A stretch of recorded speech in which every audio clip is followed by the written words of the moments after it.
3 months ago, I was living in a $4.2 million house in California with my wife and kids. Today, I'm holding a letter that reveals my entire life has been a lie, and the woman who destroyed me might have saved my life without knowing it. My name is Fletcher Morrison, and I'm 47 years old. Until recently, I was a commercial insurance adjuster in Pasadena, the kind of guy who spent his days evaluating other people's disasters and helping them rebuild. I had what everyone would call the American dream.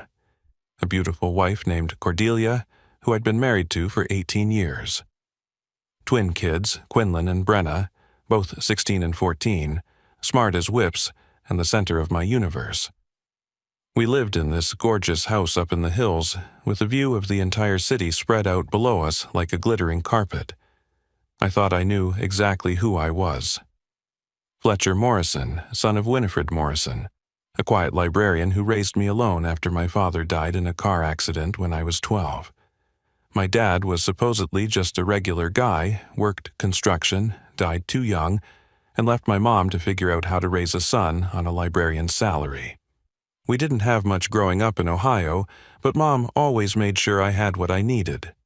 She was the kind of woman who remembered everyone's birthday, who kept photo albums organized by year, who made sure I ate my vegetables and did my homework. Cordelia was my high school sweetheart. We met when I was 17 and she was 16, fell in love the way teenagers do, with everything we had. She was ambitious, beautiful, the kind of woman who could walk into a room and command attention without trying. She went into real estate after college and was damn good at it. We built this life together, brick by brick, year by year. The kids came along.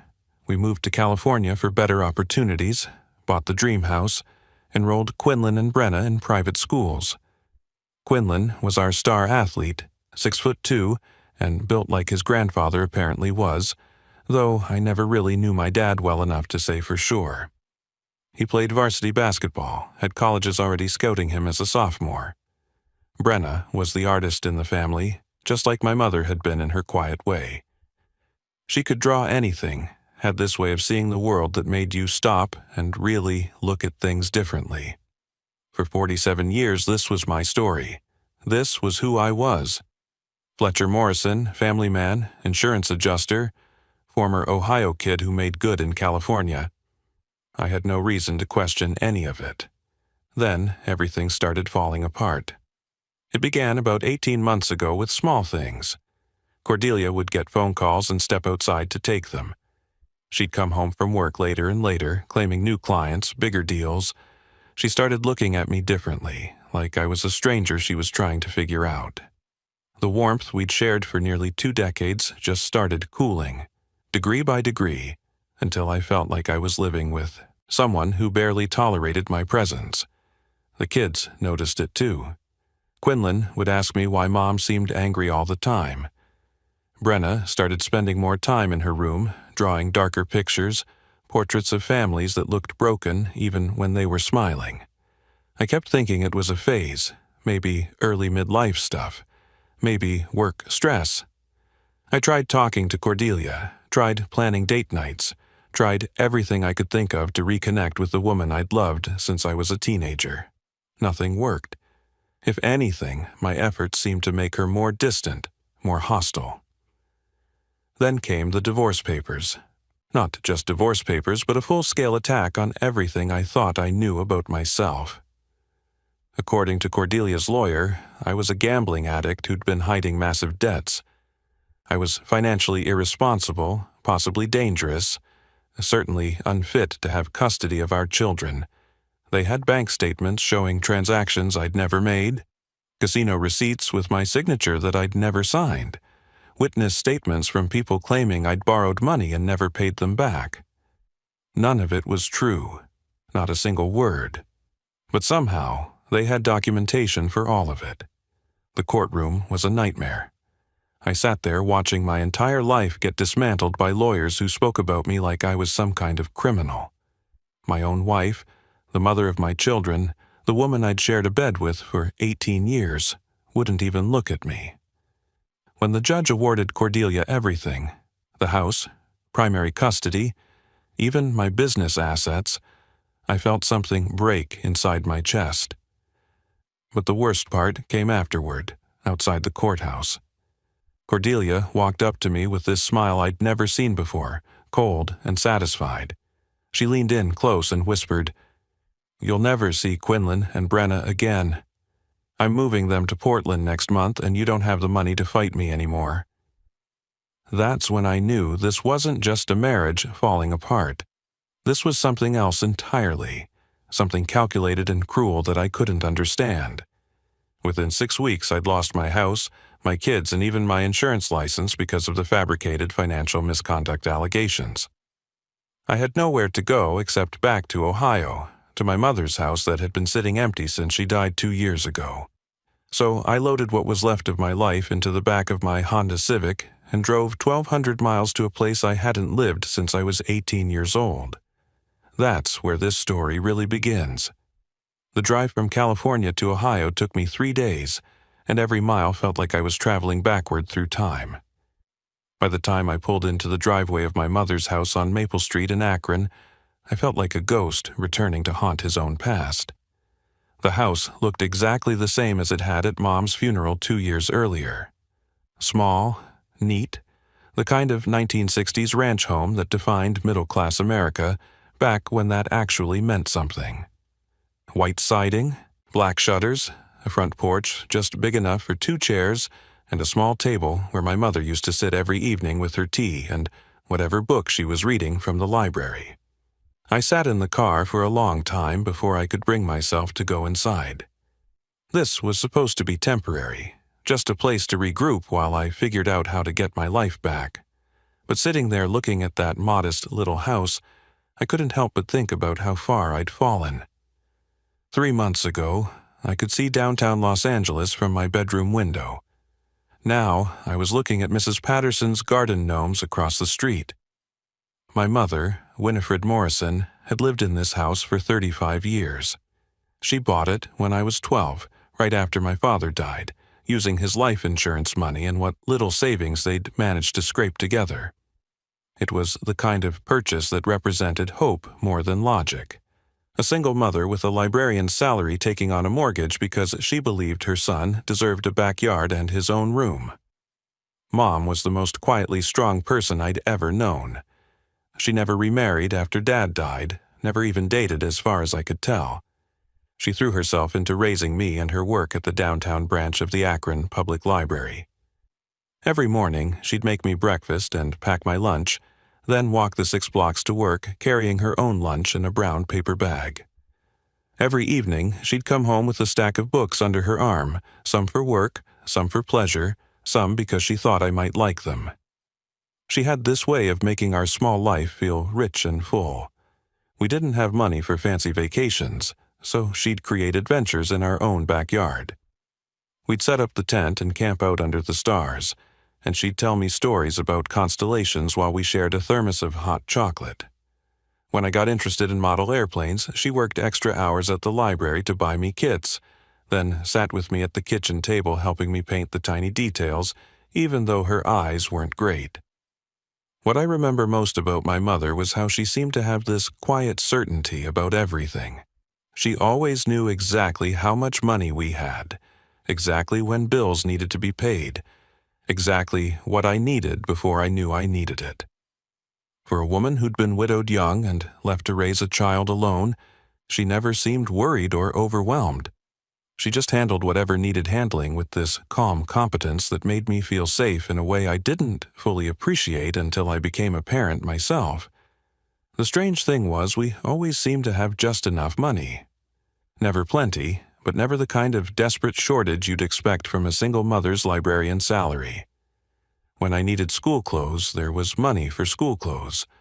When the car broke down, she had it fixed. When I wanted to go to college, she somehow made that happen too, though she never explained exactly how she'd managed to save enough. I asked her about it once, when I was in my 20s, newly married to Cordelia, and starting to understand how expensive life could be. "Mom, how did you do it? How did you manage to give me everything I needed on what the library paid you?"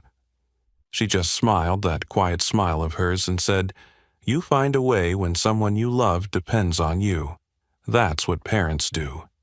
Now, unlocking the front door and stepping into her house for the first time since the funeral, I could smell her presence everywhere.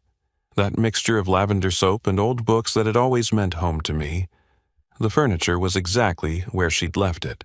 Her reading glasses still sat on the end table next to her favorite chair. The last book she'd been reading, a mystery novel about a librarian who solves crimes, lay open on the coffee table with a bookmark still marking her place. Walking through those familiar rooms, I felt the weight of everything I'd lost pressing down on me like a physical thing. My kids were 1,000 miles away, probably being told terrible things about their father. My wife had become a stranger who seemed to hate me with an intensity I couldn't understand. My career was destroyed, my reputation in ruins, my bank account empty. But standing in my mother's living room, surrounded by her books and her photographs and the quiet dignity of the life she'd built for us, I made a decision. This house was the one thing Cordelia's lawyers couldn't take from me. It was mine now, free and clear. A gift from a woman who'd spent her entire adult life making sure I had something solid to stand on. I'd renovate it, sell it, and use every penny to fight for my children. It seemed like a good plan. I had no idea I was about to discover that my mother had left me something far more valuable than real estate. The divorce proceedings started 8 months after Cordelia first asked for some space to think. I should have seen it coming, but I was still believing we could work things out. Still thinking this was about our marriage and not something much darker. I'll never forget the morning the papers were served. I was getting ready for work, same routine I'd had for 15 years. Coffee, shower, kiss Cordelia goodbye even though she'd barely acknowledged me for months. The doorbell rang at 7:30, and there stood a process server with an envelope that would destroy everything I thought I knew about my life. The petition wasn't just asking for divorce, it was asking for everything. Full custody of Quinlan and Brenna, the house, my business assets, even my retirement accounts. But what made my blood run cold were the allegations. According to these documents, I was a compulsive gambler who'd been hiding massive debts from my family. They claimed I'd stolen money from client escrow accounts to feed my addiction. They painted me as financially reckless, emotionally unstable, and potentially dangerous to my own children. None of it was true. I'd maybe bought 5 lottery tickets in my entire life, never set foot in a casino, never even played poker with friends. I'd built my insurance practice on trust and reliability. Every client account was clean, every penny accounted for. But somehow, Cordelia's attorney had documentation for all of it. When I confronted her that evening, she was packing boxes in our bedroom with mechanical efficiency. "Cordelia, what the hell is this?" I held up the divorce papers, my hands shaking. "Gambling addiction. Theft, you know none of this is true." She didn't even look up from folding her clothes. "I know what I know, Fletcher. The bank statements don't lie." "What bank statements? Show me these bank statements." That's when she finally turned to face me, and I saw something in her eyes I'd never seen before. Not anger, not hurt, but something cold and calculating that made her look like a complete stranger. "You're not the man I married," she said quietly. "Maybe you never were." The next 6 weeks were a blur of legal meetings, document reviews, and watching my life get dissected by strangers. Cordelia's lawyer, a sharp-dressed woman named Patricia Voss, presented evidence that should have been impossible to fake.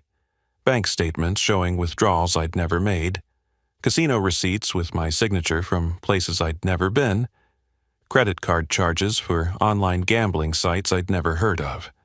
My own lawyer, a decent guy named Robert Chen, who I'd used for business contracts, kept shaking his head as we went through everything. "Fletcher, I've got to ask, is any of this real? Because if you've been hiding gambling debts, I need to know now, so we can work on damage control." "Rob, I swear on my children's lives, I have never gambled anything more than a church raffle ticket. Someone is setting me up, and I don't understand how or why." But the evidence kept coming. Witness statements from people claiming I'd borrowed money and never paid them back. A co-worker from my office swearing he'd seen me placing bets on my phone during lunch breaks. Even my neighbor, Jerry Holbrook, who I'd had beers with dozens of times, signed an affidavit saying he'd watched me become increasingly erratic and desperate over the past year. The worst part was watching my kids during all of this. Quinlan started avoiding me, spending more time at friends' houses, giving me one-word answers when I tried to talk to him about basketball or school. Brenna would still hug me goodnight, but I could see the confusion in her eyes, the way she was trying to reconcile the father she knew with the man everyone was saying I was. The custody evaluation was humiliating. A court-appointed psychologist named Dr. Martinez spent 3 hours asking me questions about my mental health, my relationship with my children, my financial habits. She was professional but distant, and I could tell she'd already read all of Cordelia's accusations before I walked into her office. Mr. Morrison, addiction often involves denial. Many gambling addicts become very skilled at hiding their behavior from family members. Doctor, I understand that, but I'm not in denial because I'm not an addict. I'm telling you the truth. She made notes and said she'd include my statements in her report. The final hearing was scheduled for a Tuesday in November. I drove to the courthouse that morning knowing I was probably going to lose my children, but still hoping that somehow the truth would come out, that someone would see through whatever game was being played. The courtroom was sterile and cold, nothing like the dramatic legal scenes you see in movies. Judge Patricia Winters was a woman in her 60s who looked like she'd seen every kind of family destruction imaginable and had long since stopped being surprised by any of it. Cordelia's lawyer presented her case with surgical precision. Bank records, witness statements, expert testimony about gambling addiction and its impact on families. She painted a picture of a man who'd been living a double life, whose addiction had escalated to the point where he was stealing from clients and lying to everyone who trusted him. My lawyer did his best with what we had, which was basically my word against a mountain of documentation. He pointed out inconsistencies in some of the witness statements, questioned the timing of certain financial transactions, argued that the evidence was circumstantial. It wasn't enough. Judge Winters awarded Cordelia primary custody, the house, and most of our assets. I was granted supervised visitation every other weekend, pending completion of a gambling addiction treatment program and financial counseling. As we walked out of the courthouse, Cordelia caught up to me in the parking lot. She was smiling, actually smiling, as she delivered the final blow. "You'll never see Quinlan and Brenna again.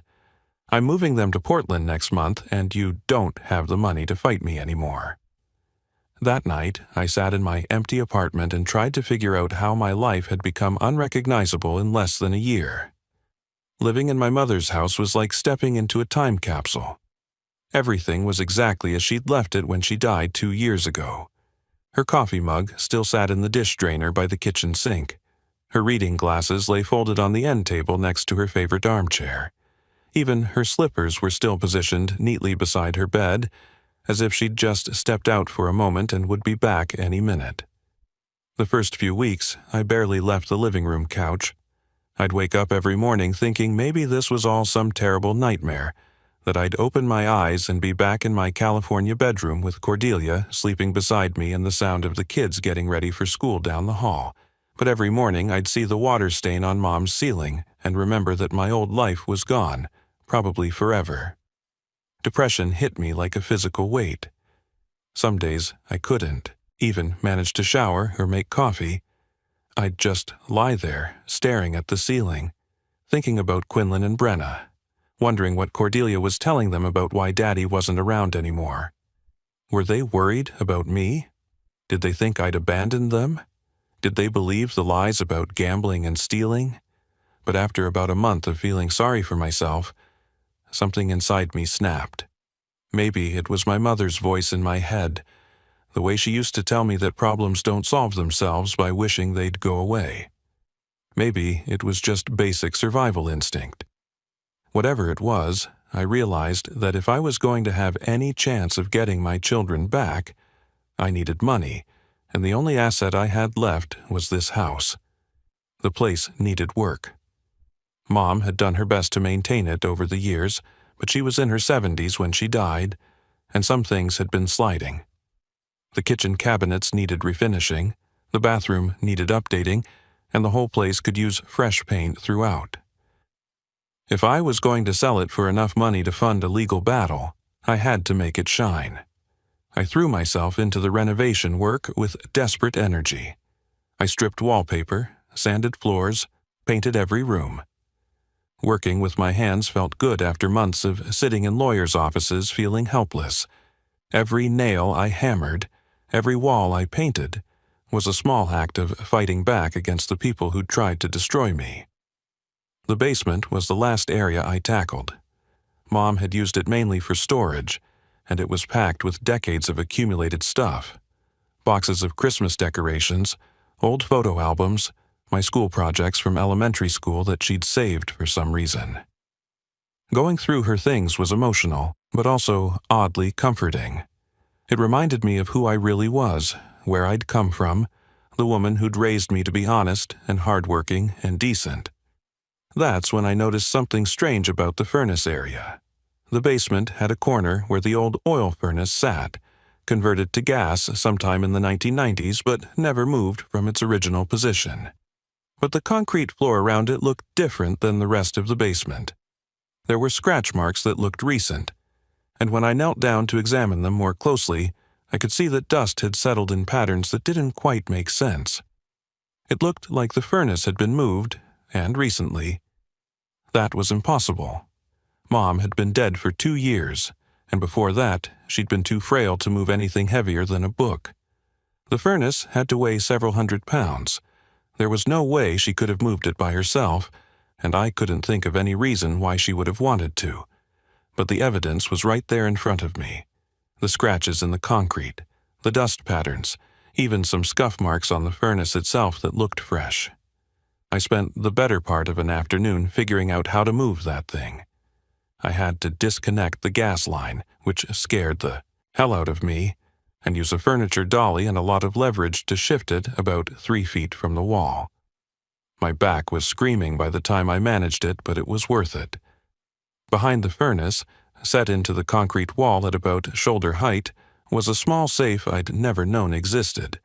It was one of those old-fashioned combination safes, maybe 18 inches square, painted the same gray as the basement walls so it would blend in.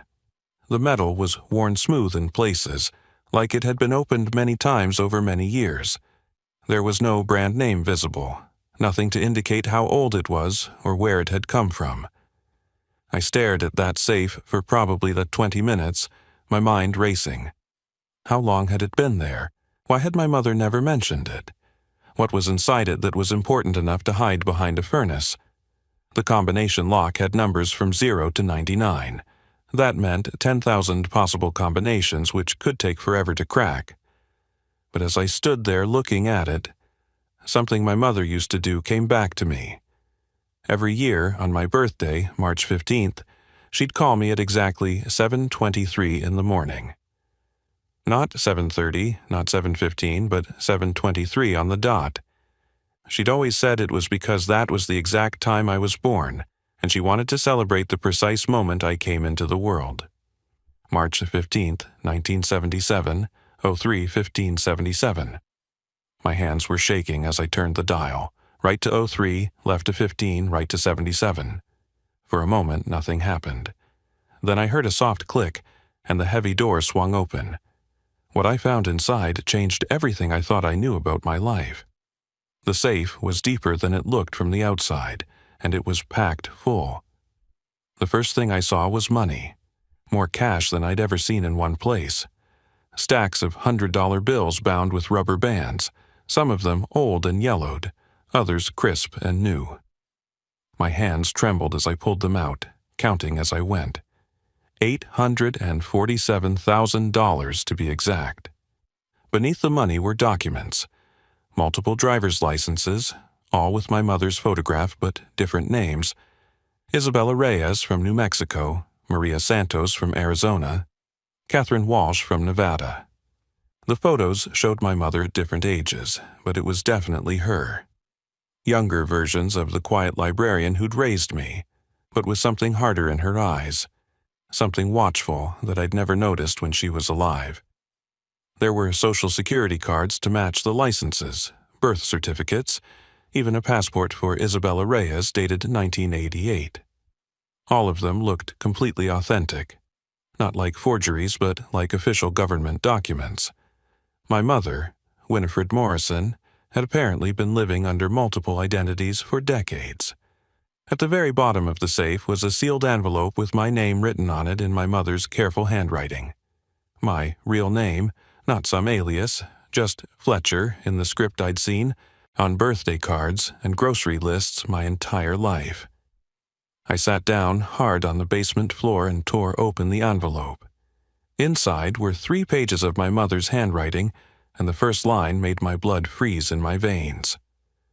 My dearest Fletcher, if you're reading this, they finally found you, and I'm no longer here to protect you. The letter went on to destroy everything I'd believed about my life. Your real name is Fletcher Castellano. Your father didn't die in a car accident when you were 12. His name was Vincent Castellano, and he was murdered by the Torino crime family in Chicago on September 18, 1989. I witnessed his murder because I was supposed to die with him. Instead, I ran. I took you and I ran, and 3 months later, I testified against the men who killed your father in front of a federal grand jury. I had to stop reading for a moment. My hands were shaking so badly I could barely hold the paper. Vincent Castellano. Not Vincent Morrison, construction worker who died in a traffic accident, but Vincent Castellano, who was murdered by the mob. And my mother hadn't just been a widow trying to make ends meet. She'd been a witness in a federal case. The letter continued. We entered the Witness Protection Program in January 1990. I became Winifred Morrison. You became Fletcher Morrison, and we moved to Akron, Ohio to start over. The government gave us new identities, a modest settlement to help us establish our new lives, and the promise that we'd be safe as long as we never contacted anyone from our old life or revealed who we really were. Everything started making sense. The way my mother always seemed to have just enough money despite her librarian's salary, her reluctance to talk about our life before Ohio, the way she'd taught me never to trust strangers too quickly, never to reveal too much personal information, always to be aware of my surroundings. I'd thought she was just being protective. She'd been keeping us alive. The money in this safe is what remains of our government settlement, plus money I saved over the years by living carefully. But Fletcher, there's something else you need to know, something I discovered too late to warn you properly. My heart was pounding so hard I could hear it in my ears. I hired private investigators to watch you in California starting 3 years ago, not because I didn't trust you, but because I'd heard rumors that people were asking questions about the Castellano family again. What they discovered broke my heart. Your wife Cordelia has been working with people who've been looking for us for decades. They found you first, and they used her to get close to you. The room started spinning around me. Cordelia, my high school sweetheart, the mother of my children, the woman I'd loved for 20 years, had been working with the people who killed my father. I don't know if she understood what she was really involved in, or if they manipulated her the same way they tried to manipulate you. But the divorce proceedings, the false evidence about gambling, all of it was designed to break you financially and emotionally, so you'd have nowhere to go except back to Ohio. They wanted to force you to come here, to the one place where they knew I might have left something that could lead them to other witnesses or evidence from the original case. I felt like I was going to throw up. Every terrible thing that had happened to me over the past year, losing my house, my kids, my reputation, all of it had been orchestrated by people who'd been hunting my family for over 30 years. But my mother hadn't just left me money and the truth. She'd left me a way to fight back. There's a phone number at the bottom of this letter. Call Marshal Theodore Vance with the U.S. Marshals Service. He's been waiting for this call since the day I died. Tell him you're Vincent Castellano's son, and tell him you're ready to finish what we started." The number was written in red ink, underlined 3 times. Below it, my mother had written one final message. "I'm sorry I couldn't tell you the truth while I was alive. I wanted to give you a normal life, a chance to be happy without looking over your shoulder every day. But I always knew this day might come. You are stronger than you know, Fletcher. You come from a long line of people who don't back down from fights, even when the odds are against them. Your father would be proud of the man you've become. I know I am. Use the money wisely, get your children back, and remember that sometimes the worst thing that happens to you leads you exactly where you need to be." I sat on that basement floor for an hour, just staring at the letter and trying to process what it meant. My entire life had been a lie, but not the kind of lie that diminishes you. The kind of lie that protects you until you're strong enough to handle the truth. Then, I picked up my phone and dialed Marshal Theodore Vance. Marshal Theodore Vance answered on the second ring, like he'd been sitting by his phone waiting for 35 years. "Vance." "Marshal Vance, this is Fletcher Morrison, but I think my real name is Fletcher Castellano." There was a long pause, then a deep breath. "Son, I've been waiting for this call since your mother died. Where are you right now?"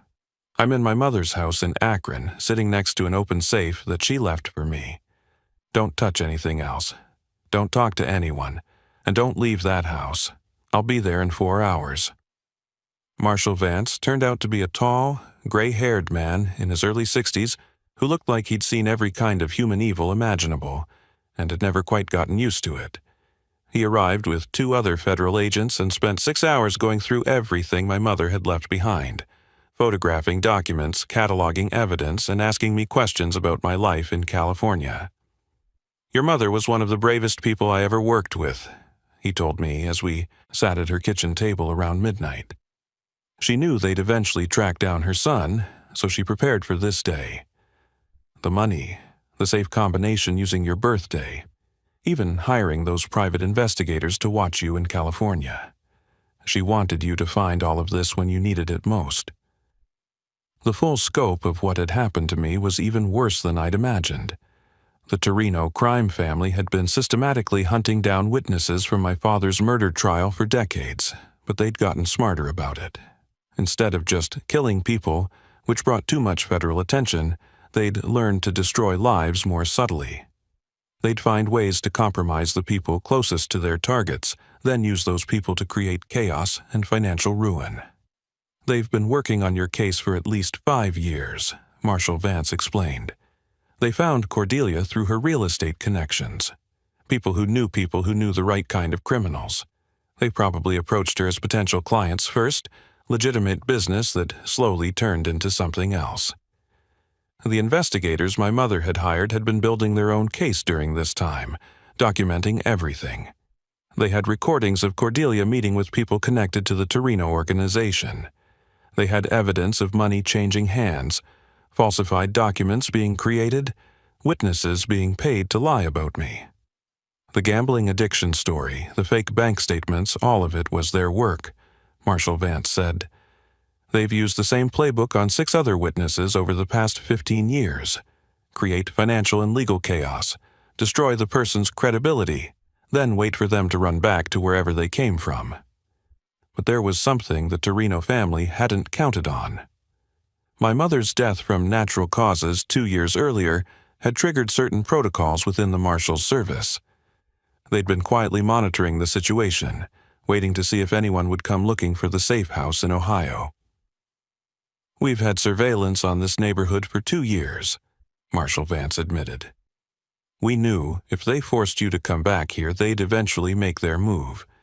We've been documenting everyone who's shown unusual interest in this address." The most shocking revelation came the next morning. Cordelia had been arrested at her Portland hotel at 6 a.m., along with 3 men who'd been following her. She'd been cooperating with people she thought were private investigators helping her secure a better divorce settlement. She had no idea they were connected to organized crime until federal agents explained it to her in an interview room. She's agreed to testify, Marshal Vance told me over coffee. Turns out she's as much a victim in this as you are. They convinced her you were hiding gambling debts and other women. They showed her fake evidence, got her scared and angry, then offered to help her protect the kids and secure her financial future. The hardest phone call I ever made was to Quinlan and Brenna. They were staying with Cordelia's sister in Portland, confused and scared because their mother had been arrested and no one would tell them why. "Dad?" Quinlan's voice sounded small and young. Nothing like the confident teenager I remembered. "Hey, buddy. I know this is all really confusing right now, but I need you to know that everything's going to be okay. Your mom and I both love you very much, and none of what's happened is anybody's fault." "Are you really a gambling addict?" Brenna asked when she got on the phone. "Mom said you stole money and that's why we had to move."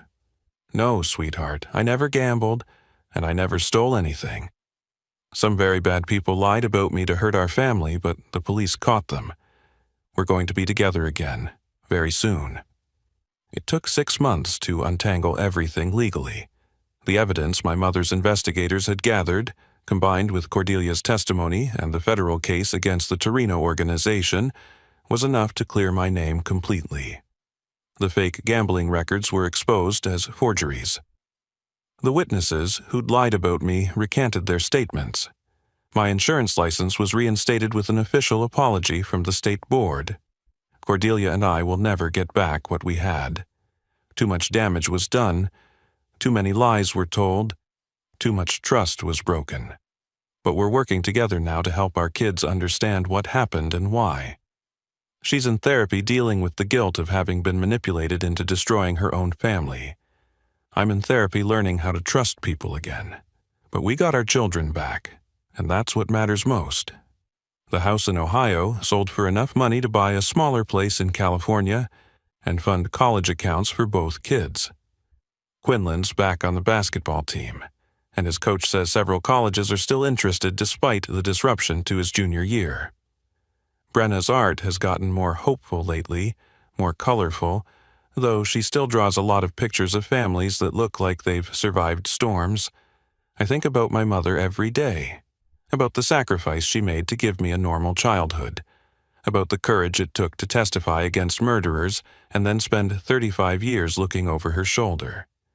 She saved my life twice, once when I was 12 and again when I was 47, and I never got the chance to thank her for either one. The Torino case is going to trial next year, and I'll be testifying just like my mother did all those years ago. This time, though, I won't be running afterward.